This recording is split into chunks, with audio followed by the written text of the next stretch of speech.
illa minal makhrajaini minal qubur wad dubur. Bab tentang pendapat orang-orang yang beranggapan bahwasanya tidak wajib wudu kecuali atau tidak batal wudu kecuali disebabkan yang keluar dari kubul dan dubur. Adapun selain itu maka tidak membatalkan wudu. Liqaulihi ta'ala, karena Allah berfirman, au jaa ahadum minkum minal gha'it. Tatkala Allah menyebutkan tentang wajibnya berwudu, Allah mengatakan au jaa ahadum minkum minal gha'it, atau salah seorang kalian baru datang dari al-gha'it. Al-gha'it adalah tempat yang rendah yang dahulu dijadikan tempat buang air besar oleh orang-orang Arab terdahulu. Kemudian Al-Imam Al-Bukhari membawakan asar-asar atau perkataan para salaf dengan ta'liqan, ya, dan dijelaskan oleh Ibnu Hajar hadis-hadisnya atau sanadnya disambung dalam tempat-tempat yang lain. Di antaranya waqala Atha fi man yakhruju min duburihi dudu au min dzakarihi nahul qamlah yu'idul wudu, ya. Kata Atha tentang orang yang keluar dari duburnya ulat, ya, cacing, atau keluar dari zakarnya, dari kemaluannya, semacam itu, semacam cacing, atau keluar dari kemaluannya semacam kutu, al-qamlah, yu'idul wudu, maka menurut beliau harus mengulangi wudu. Wa qala Jabir bin Abdullah berkata, idza dhahika fi sholati a'adda salat wa lam yu'idil wudu. Kalau ada orang tertawa dalam salatnya, maka hendaknya dia mengulangi salatnya, tetapi dia tidak mengulangi wudu. Beliau berkata lagi, wa qala Hasan al-Basri berkata, in akhadha min sya'rihi wa adfarihi aw khala'a khuffaihi fala wudu'a alaihi. Kalau dia tatkala sudah berwudu kemudian dia potong rambutnya atau dia potong kukunya, maka tidak wajib wudu. Demikian juga kalau dia menggunakan al-khuffain. Al-khuffain sebagaimana kita sebutkan, seorang tatkala ingin pakai khuf, dia berwudu terlebih dahulu, kemudian dia pakai khuf. Setelah itu kalau dia batal, dia tinggal mengusap khuf tersebut. Wa qala Abu Hurairah radhiyallahu anhu, berkata Abu Hurairah, la wudu'a illa liman hadath. Tidak ada wudu kecuali bagi orang yang berhadas.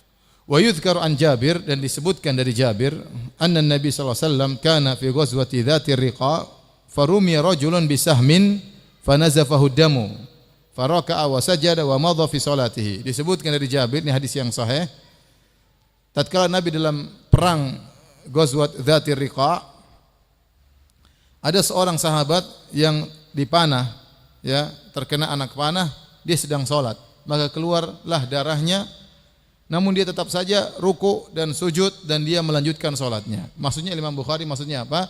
Bahwasanya keluar darah tidak membatalkan wudu. Buktinya dia kena panah, darah masih keluar, dia tetap aja salat. Seandainya keluar darah itu membatalkan wudu, maka dia akan batalkan salatnya. Dan itu kejadian di zaman Nabi sallallahu alaihi wasallam, dan Nabi tentu akan sampai kepada beliau kabar ini dan Nabi tidak menegurnya. Wa qala al-Hasan ma zalal muslimuna yusalluna fi jirahatihim. Dan Hasan al-Basri berkata, kaum muslimin mereka biasa berperang dalam kondisi terluka-luka, dalam kondisi berdarah-darah, mereka berperang kemudian mereka salat dalam masih pakai pakaian perang, dan tentunya pakaian mereka penuh dengan darah, dan itu tidak membatalkan wudu mereka. Wa qala Tawus wa Muhammad bin Ali wa Atha wa ahlul Hijaz laisa fid dami wudu'un. Menurut Tawus dan Muhammad bin Ali dan Atha dan ahlul Hijaz, bahwasanya darah itu tidak membatalkan wudu. Wa asara Ibnu Umar bathratan fa kharaja minha ad-damu wa lam yatawadda. Ya, bahwasanya Ibnu Umar pernah keluar darah dan dia pun tidak berwudu.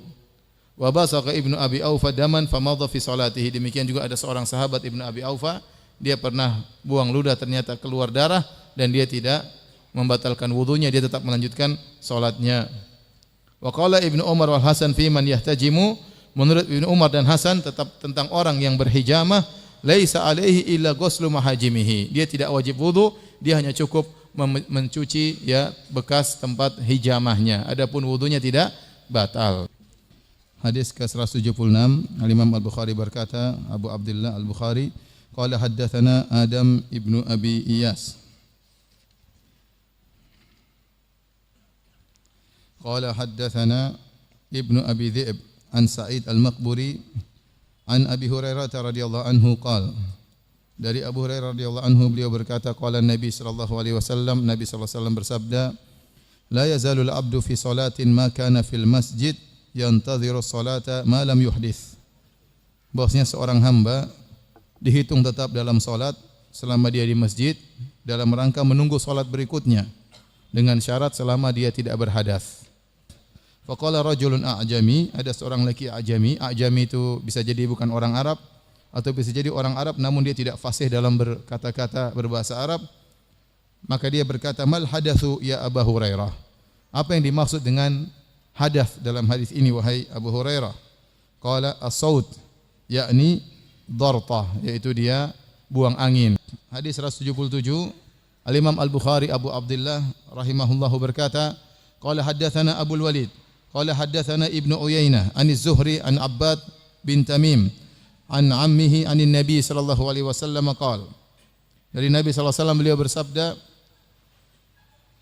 la yansarif hatta yasma'a sautan aw yajida riha. Jangan dia berpaling atau jangan dia tinggalkan, jangan dia batalkan salatnya sampai dia mendengar suara atau dia mencium bau. Hadis berikutnya hadis 178. Qala haddatsana Al-Imam Al-Bukhari rahimahullah berkata, qala haddatsana Qutaibah bin Sa'id. Qala haddatsana Jarir anil A'mash an Munzir Abi Ya'la Ats-Tsauri an Muhammad ibn al-Hanafiyah. Qala Ali. Muhammad ibn al-Hanafiyah ini adalah anaknya Ali bin Abi Thalib, ya. Tapi dari ibu yang lain, bukan dari mana? Fatimah, ya. Bukan dari Fatimah radhiyallahu taala anha. Adapun dari Fatimah Hasan Husain, ya. Muhammad bin Hafiyah berkata, qala Aliun, Ali berkata, bapaknya berkata, kuntu rajulan madzaan. Akulah seorang laki yang sering keluar madzi. Kata Ali bin Abi Thalib, fastahyaitu an as'ala Rasulullah sallallahu alaihi wasallam. Namun saya malu bertanya kepada Rasulullah sallallahu alaihi wasallam. Dalam riwayat lima kanati ibnatihi minni, karena itu mertua saya Rasulullah sallallahu alaihi wasallam. Dan dia keluar madzi karena putrinya, enggak enak kan? Nanya, ya Rasulullah saya banyak keluar madzi ya.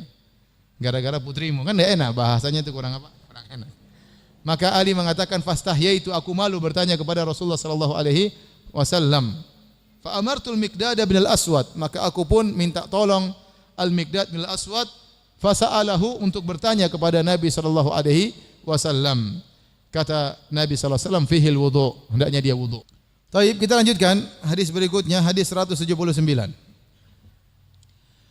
Qala Abu Abdullah Al-Bukhari rahimahullahu taala, haddatsana Sa'ad bin Hafs, haddatsana Syaiban an Yahya an Abi Salamah an Atha ibn Yasar, anna Atha ibn Yasar akhbarahu, bahwasanya Atha bin Yasar mengabarkan kepadanya, anna Zaid bin Khalid akhbarahu annahu sa'ala Utsman bin Affan, bahwasanya Zaid bin Khalid bertanya kepada Utsman bin Affan radhiyallahu taala anhu. Qultu ara'aita idza jama'a falam yumni. Khalid bertanya kepada Zaid bin Khalid bertanya kepada Utsman, wahai Utsman, bagaimana menurutmu jika seorang menjimai istrinya, menggauli istrinya, melakukan penetrasi, tetapi dia tidak keluar air mani, tidak sampai ejakulasi. Qala Utsman radhiyallahu anhu berkata, yatawaddau kama yatawaddau lis-salat wa yaksilu dzakarahu. Maka dia tidak perlu mandi junub, kata Utsman, cukup berwudu sebagaimana wudu hendak salat, dan dia cuci kemaluannya. Ya, dia cuci kemaluannya. Ya, dan ini dalil bahwasanya menguatkan madzi itu najis, sehingga perlu apa? Dicuci. Dan dalam syariat asalnya pencucian kepada sesuatu, menurut istilah syariat, kebanyakan yang disuruh dicuci adalah sesuatu yang najis. Ya, kebanyakan sesuatu yang disuruh dicuci kebanyakannya najis, dan ini kebiasaan dalam syariat demikian. Jadi cukup mencuci kemaluannya dan berwudu. Qala Utsman, kemudian Utsman radhiyallahu anhu berdalil dengan fatwanya tersebut. Sami'tuhu min Rasulillah sallallahu alaihi wasallam. Saya berkata demikian karena saya mendengar jawaban ini dari siapa? Dari Nabi sallallahu alaihi wasallam. Kemudian kata Zaid bin Khalid, fasa'altu an dzalik Aliyan wa Zubair wa Talhah wa Ubay bin Ka'b radhiyallahu anhum. Aku bertanya kepada 4 sahabat yang lain. Ali bin Abi Thalib, Zubair bin Awam, Talha dan Ubay bin Ka'ab, semoga Allah meridhai mereka seluruhnya. Fa'amaruhu bidzalik, dan semuanya sama jawabannya, yaitu mencuci kemaluan dan apa? Berwudu. Hadis berikutnya, hadis 180. Al-Imam Al-Bukhari berkata, qala haddatsana Ishaq, qala akhbarana An-Nadhr, qala akhbarana Syu'bah anil Hakam an Dzakwan Abi Salih an Abi Sa'id Al-Khudri radhiyallahu anhu anna Rasulullah sallallahu alaihi wasallam arsala ila rajulin minal ansar, bahwasanya Rasulullah SAW mengutus orang untuk memanggil seorang lelaki dari kaum Ansar. Diketuk pintunya mungkin. Wahai fulan, assalamualaikum, kau dicari Nabi sallallahu alaihi wasallam. Faja'a wa ra'suhu yaqtur, maka dia datang menemui Nabi dalam kondisi rambutnya masih basah, masih tetes apa? Air. Berarti dia baru mandi junub. Faqala Nabi sallallahu alaihi wasallam, maka Nabi berkata kepada lelaki ini yang keluar bertemu dengan Nabi, yang dipanggil oleh Nabi, rambutnya masih basah, kata Nabi, la'allana a'jalnak. Jangan-jangan kami menyegerakan engkau wahai fulan. Artinya kau masih berhubungan, tahu-tahu ada panggilan. Belum selesai, harus segera datang. Faqala na'am, benar ya Rasulullah. Faqala Rasulullah sallallahu alaihi wasallam, idza ujilta au kuhitta. Idza ujilta, kalau kau dipanggil segera padahal belum selesai, au kuhitta. Al-qahtu artinya air yang disebut musim kemarau dengan musim al-qahat, yaitu air hujan terhalangi. Mau turun enggak jadi apa? Turun. Ya, kira-kira demikian. Jadi idza qahita artinya kau ingin ejakulasi enggak jadi, ada sesuatu yang harus kau lakukan sehingga enggak sempat ejakulasi, maka fa'alaikal wudu, kau cukup untuk berwudu, tidak harus mandi junub. Babur rajul yuwaddi'u sahibahu. Bab tentang seseorang yang mewudukan kawannya. Al-Imam Al-Bukhari berkata, qala haddatsani Ibnu Salam, qala akhbarana Yazid bin Harun an Yahya an Musa bin Uqbah an Quraib maula Ibni Abbas an Usamah ibni Zaidin. Di sini Ibnu Abbas meriwayatkan dari Usamah, karena Ibnu Abbas adalah sahabat junior dan Usamah juga sahabat junior, ya. Ibnu Abbas meriwayatkan dari sahabat yang lain, Usamah bin Zaid. Kata Usamah bin Zaid, anna Rasulullah sallallahu alaihi wasallam lamma afadha min Arafata adala ila Syi'ab. Waktu Nabi sallallahu alaihi wasallam meninggalkan padang Arafah menuju ke Muzdalifah, di tengah perjalanan Nabi belok ke Syi'ab. Syi'ab adalah jalan di antara pegunungan. Faqadha hajatahu, maka Nabi SAW buang hajatnya. Qala Usamah ibnu Zaid, Usamah bin Zaid berkata, faja'altu asubbu alaihi wa yatawaddau, maka aku pun mengambil air, aku tuangkan kepada Nabi, maka Nabi pun berwudu, karena Nabi batal habis buang hajat. Usamah di sini menjadi perhatian kita. Usamah menuangkan air kepada Nabi sallallahu alaihi wasallam. Faqultu ya Rasulullah, aku berkata, wahai Rasulullah, atusalli, kau ingin salat maghrib di sini? Di tengah jalan antara padang Arafah sampai ke Muzdalifah, karena Nabi keluar dari padang Arafah setelah matahari terbenam. Kata Nabi sallallahu alaihi wasallam, al-musalla amamak. Enggak, kita salat nanti di Muzdalifah. Hadis berikutnya pun demikian. Sama kira-kira pendalilannya. Kata Al-Imam Al-Bukhari, qala haddatsana Amr bin Ali, qala haddatsana Abdul Wahhab, qala sami'tu Yahya bin Sa'id, qala akhbarani Sa'ad ibn Ibrahim, anna Nafi' ibn Jubair bin Mut'im akhbarahu annahu sami'a Urwah bin Al-Mughirah bin Syu'bah yuhaddits anil Mughirah bin Syu'bah, dari sahabat Mughirah bin Syu'bah radhiyallahu anhu, annahu kana ma'a Rasulillah sallallahu alaihi wasallam fi safarin. Suatu hari Al-Mughirah bin Syu'bah bersama Nabi dalam satu safar. Wa annahu dhahaba li hajatin lahu. Kemudian Nabi pergi karena ada suatu hajat. Wa anna Mughirah ja'ala yasubbul ma'a alaihi wa huwa yatawadda. Maka setelah itu Nabi mungkin setelah buang hajat atau kebutuhan yang lain, maka Mughirah pun menuangkan air kepada Nabi dan Nabi berwudu.